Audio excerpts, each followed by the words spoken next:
central del límite, como habíamos mencionado, tiene que ver con la propiedad reproductiva de la distribución normal, en el sentido de que partimos de que son muchas las variables aleatorias que estamos observando, ¿ya?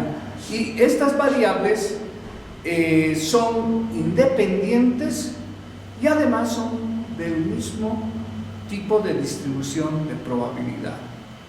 ¿Qué quiere decir esto? Pues quiere decir que todas las variables pueden ser normales, o todas las variables pueden ser uniformes, o todas las variables pueden ser binomiales, o todas las variables pueden ser Poisson, o todas las variables pueden ser hipergeométricas, o todas pueden ser chi cuadrado, y así sucesivamente, ¿no? Entonces, esto abre la posibilidad a que con la distribución normal podamos solucionar cualquier ejercicio relacionado con estas otras distribuciones. Claro, cumpliendo ciertas condiciones y haciendo los ajustes de continuidad correspondientes, ¿no? Cuando hablamos de condiciones, el teorema del límite central funciona solamente cuando se tiene un total muy grande de variables en observación. Por lo menos deben ser 30. ¿Qué implica esto? Si ustedes recuerdan, cuando nosotros hacemos la gráfica, decíamos que cuando nosotros vemos nuestro histograma de nuestra distribución de frecuencias, entonces, cuando son pocas las observaciones que tenemos, esto tiende a ser una gradería, digamos, ¿no? Pero cuantas más observaciones tengamos, esto se va asemejando a la campana de Gauss. Es por eso que cuanto más observaciones tengamos de cualquier tipo de variable, siempre pasa este fenómeno. Se va a acomodar a la forma de la campana de Gauss. Y de ahí parte el hecho del teorema del límite central, ¿no? Decimos que en la campana, en el punto más alto, se ubica la media, la mediana, la mova y la esperanza matemática. Se igualan al final, ¿no? Entonces, esto es lo que maneja el teorema del límite central. No importa qué variable estemos viendo, el comportamiento tiende siempre a formar la distribución normal. Y es por eso que dentro de la distribución normal nosotros vemos los áreas por debajo de la curva para poder calcular la probabilidad, entendiendo de que estamos trabajando con la normal tipificada.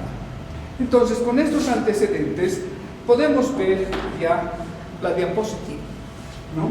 En la diapositiva, fíjense, dice: este teorema justifica la importancia de la distribución normal.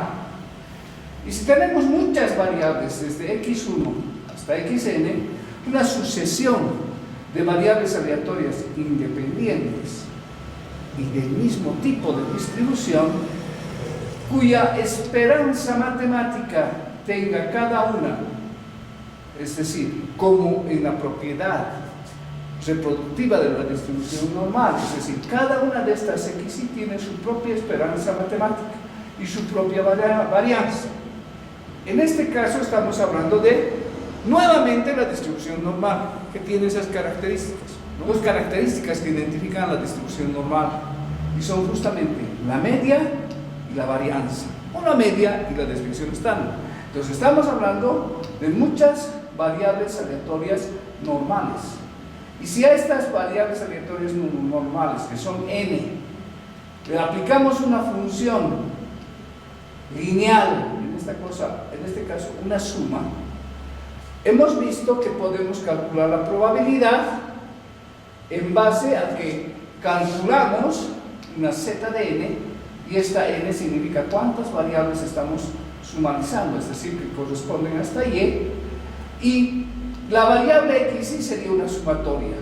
La sumatoria de las mu sub i, es decir, de cada una de las x, vendría a ser la media para esta z de n.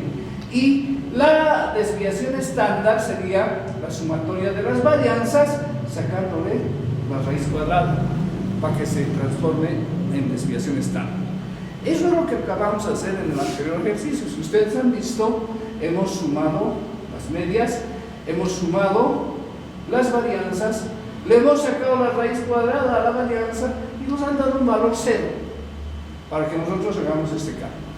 Entonces surge esta fórmula, y esta fórmula respaldada por esta situación que se ha experimentado mucho con varias variables, ¿no? Entonces vemos que podemos solucionar el ejercicio pues tipificando cuando n es grande. ¿Qué significa n grande? Pues n debe ser 30 o más variables observadas, ¿no?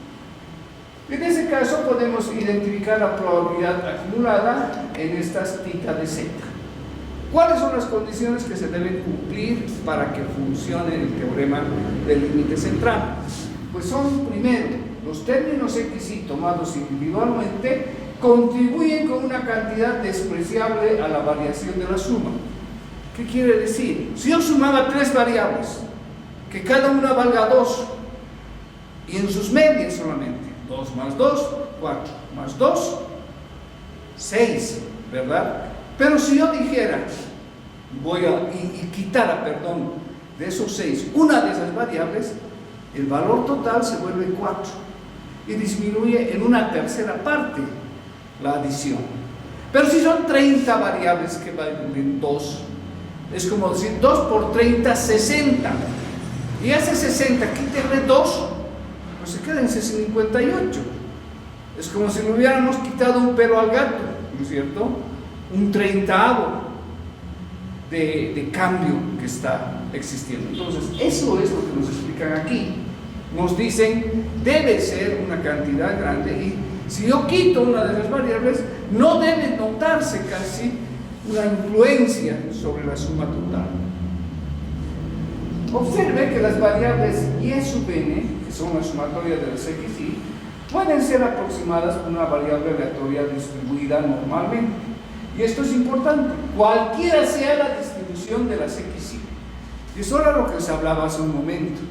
Entonces puede ser una distribución normal, obviamente es donde mejor funciona este teorema del límite central. Puede ser una distribución uniforme, que también es continua. Puede ser una distribución binomial, Poisson, hipergeométrica. Esas son discretas. Para ajustarlas a la normal, nosotros tenemos que hacer, primero, se debe cumplir que son muchas las variables que estamos considerando y estamos sumando. Segundo, si son discretas, hay que hacer el ajuste de continuidad, para que sabemos que en las variables discretas calculamos probabilidad por punto, no por intervalo. Entonces, ese ajuste de continuidad es transformar cada punto en un intervalo para poder hacer el cálculo de probabilidades, ¿no? Entonces vamos a seguir viendo la diapositiva que nos dice, ya concretando, digamos, lo que es la fórmula que deberíamos usar para el teorema especial central del límite. Fíjense, sea x1, x2, x3, xn, una sucesión de variables aleatorias independientes e idénticamente distribuidas. Esas son las dos condiciones generales y principales de este teorema, con sus propias esperanzas y sus propias varianzas. Se supone que la cantidad es finita, tampoco es para que se vaya a estar infinito, ¿no? Y si hay una función y sub n que hace una relación lineal con estas variables, entonces bajo ciertas condiciones generales podemos calcular tipificando la probabilidad con la z de n. Aquí tenemos la fórmula que tiene que ver con el teorema especial del límite central. Quiero que distingan dos partes en esta fórmula. Esta primera que les estoy señalando y esta segunda. Son dos fórmulas diferentes, por si las moscas. Fíjense, la primera parte dice sumatoria desde igual 1 hasta n de las xy, menos n por mu, dividido entre sigma que multiplica la raíz de n. ¿Qué significa esto? Todas las variables que nosotros estamos observando tienen la misma media, de tal manera que si queremos calcular la media sumarizada, podemos hacer la multiplicación de cuántas variables n estamos usando por su media, que es la misma. Ese es el caso para esta fórmula, ¿no? Y lo propio pasa con la desviación estándar, sigma. Obviamente, la sigma es la misma, pero no podemos multiplicar por n, porque n esta se relaciona más directamente con la varianza. Para relacionarla con la desviación estándar tenemos que sacar su raíz cuadrada y después recién podemos multiplicar por el valor n, ¿ya? Entonces, esa es la primera fórmula. En realidad, esta otra parte de la fórmula vamos a usar en el tema 4. Entonces, esta otra parte, fíjense cómo se la interpreta. Dice x barra de n menos mu sobre sigma dividido entre la raíz de n. ¿Pero qué significa? Esta es la media muestral menos la media poblacional dividido entre la desviación estándar poblacional que se divide entre la raíz de n, donde n es el número de elementos que tiene una muestra. Entonces, esto, en el tema 4, vamos a ver las distribuciones muestrales. Y ahí es donde vamos a aplicar en la distribución de las medias, por ejemplo, ¿no? Aquí, este símbolo de la media muestral es una media, ¿no? La media muestral, sumatoria de las xy, dividido entre el total de observaciones, ¿no? Entonces, eso es importante que consideremos, ¿no? Para hacer el cálculo. Pero nos vamos a centrar en la primera parte de la fórmula para resolver el siguiente ejercicio. Las cajas entregadas por una fábrica tienen un peso medio de 300 libras, una desviación estándar de 50 libras. ¿Cuál es la probabilidad de que 25 cajas tomadas al azar y cargadas en un camión excedan de la capacidad específica del mismo, que se sabe es de 8.200 libras? Bueno, resolvamos el ejercicio. Veamos los datos. La media, mu, es igual a 300 libras. La desviación estándar, sigma, es igual a 50 libras. Y nos piden calcular la probabilidad de que una función y para 25 cajas pueda superar la capacidad de un camión que tiene 8.200 libras. Esto es lo que nos están pidiendo. Bueno, ¿qué tenemos que hacer? En la realidad, cuando nosotros estamos trabajando en una empresa, lo primero que hacemos es verificar si realmente existe esa probabilidad. ¿Cómo lo hacemos? Bueno, voy a mandar, habíamos dicho, n, el número de cajas, que son 25, en ese camión. Bueno, veamos, si las 25 cajas pesaran las 300 libras, que es el valor promedio, 500 libras.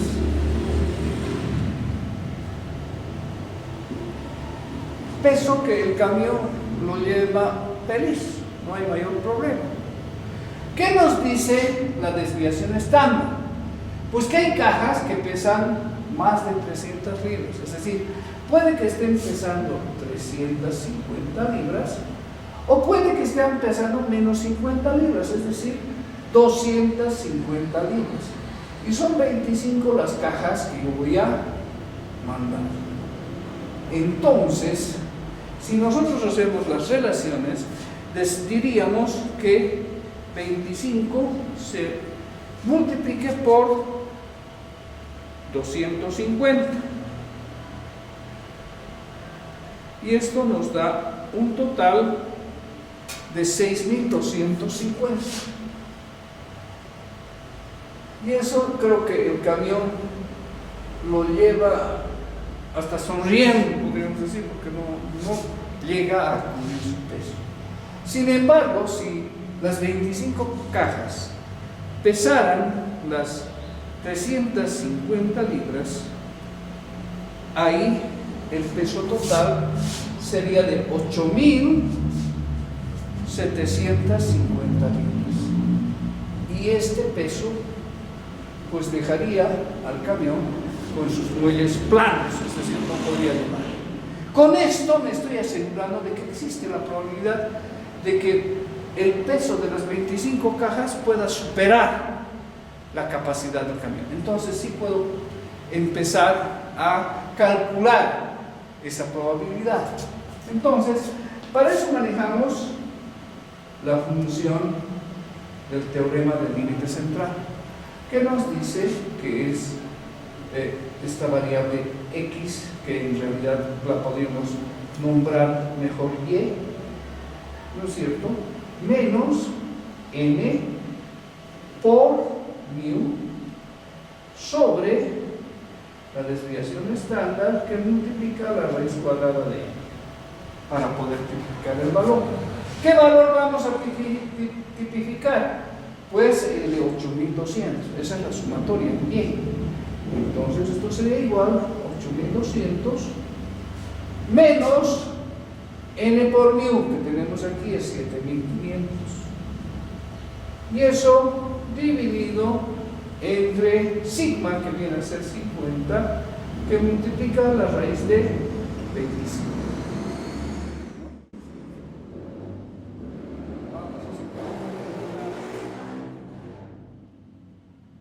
A esto, entonces sería 8.200 menos 7.500,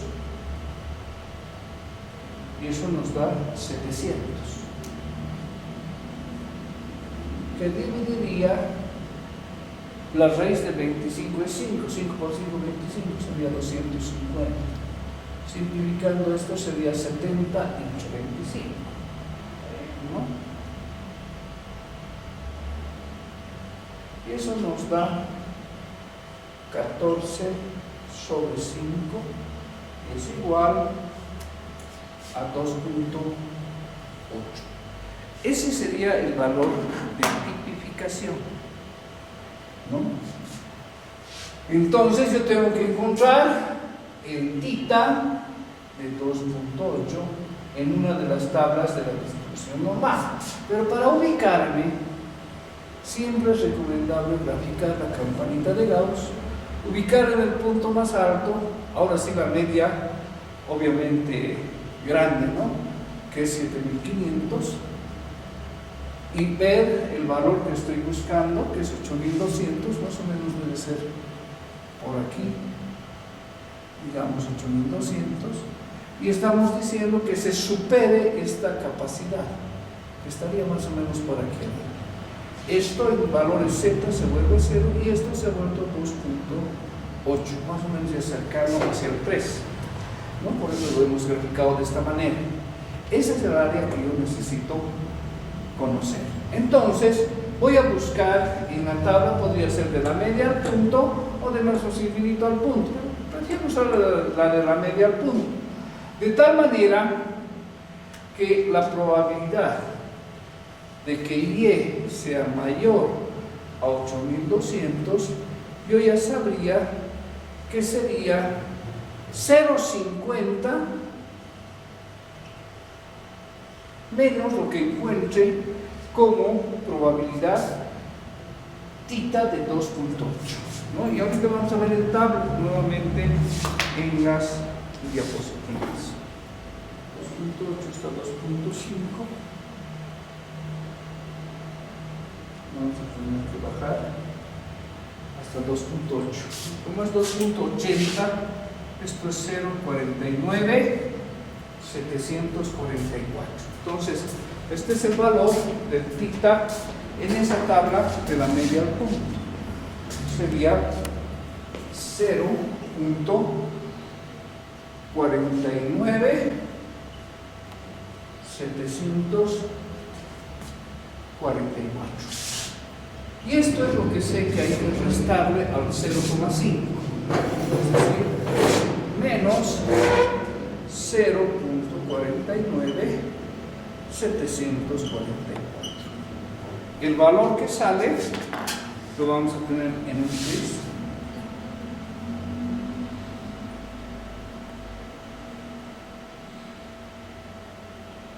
Es de 0.00256. ¿No? Es decir, que esto es el 0.256% de probabilidad de que el camión no pudiese llevar el peso. ¿Qué implica esto? Esto no llega ni siquiera al 1%. Pues carguen el camión y manden la carga a su destino. Con eso habríamos terminado la resolución del ejercicio. Por favor, veamos ahora la diapositiva para que vayamos entendiendo, ¿no? El ajuste de continuidad se lo realiza respetando el teorema del límite central y se presentan las consideraciones que se deben hacer en este cuadro. Fíjense, para la distribución binomial, las condiciones de aproximación dicen que el valor P de la binomial, ¿qué es P? La probabilidad de éxito, Bernoulli, debe ser cercana a un medio y la N debe ser mayor que 10, es decir, el número de experimentos considerado mayor que 10. Otra condición puede ser que N por P, ¿qué es N por P? La media. La media de la distribución binomial sea mayor que 5. Para cuando P es menor o igual a un medio, es decir, más pequeño. O N por Q sea mayor que 5 para cuando P sea mayor que un medio. Estas son más o menos las condiciones de aproximación. ¿Cómo hacemos la aproximación? Pues aquí tenemos el valor Z y que va obviamente a acomodarse a todos los datos de la distribución binomial. Entonces, aquí se mantiene el valor X menos la media, que en la binomial hemos dicho es N por P, dividido entre la desviación estándar, que sabemos que en la binomial la varianza es N por P por Q. Si le sacamos la raíz cuadrada, tenemos la desviación estándar, ¿no? Ahora, esta es la parte con que la primera parte de la fórmula que hemos visto anteriormente dentro de la distribución normal con la que hemos resuelto el ejercicio anterior. Claro que esto es un poco una similitud solamente que estoy queriendo hacer. Y aquí está la otra fórmula que es un poco diferente, nos dice X sobre N menos P dividido entre P por Q sobre N.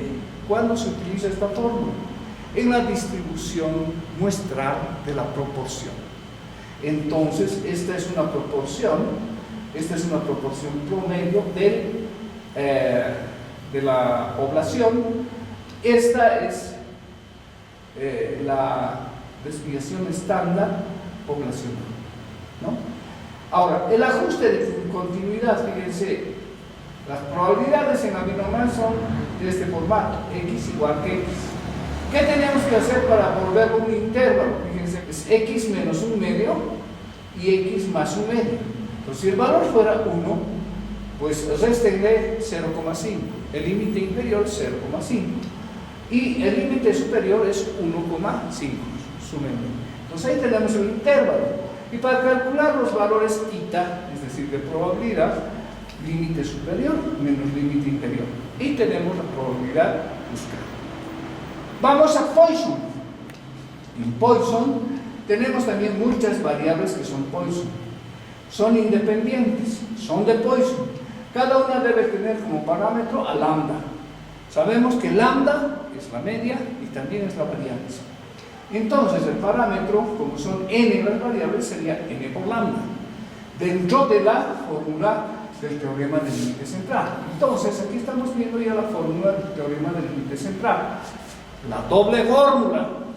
Entonces en la primera parte sería x menos n por lambda, que es el valor promedio, dividido entre la raíz de n por lambda. En esta distribución es la única en que la esperanza es igual a su varianza. Entonces por eso vemos esto aquí y esto aquí. Ahora, cuando hablamos de distribuciones muestrales, entonces aquí es la media muestral menos el promedio poblacional y dividido entre la desviación estándar poblacional, ¿no? Igual el ajuste de continuidad suma 0,5 al valor x y resta 0,5. Y el cálculo de probabilidades, límite superior menos límite inferior. Con esto estamos mostrando lo que son los ajustes para estas dos distribuciones. Otras distribuciones importantes, la chi cuadrado, la t de Student y la f de Fisher, se las explicará en el siguiente capítulo como parte de la distribución muestral, el cálculo de estimadores y el análisis de hipótesis.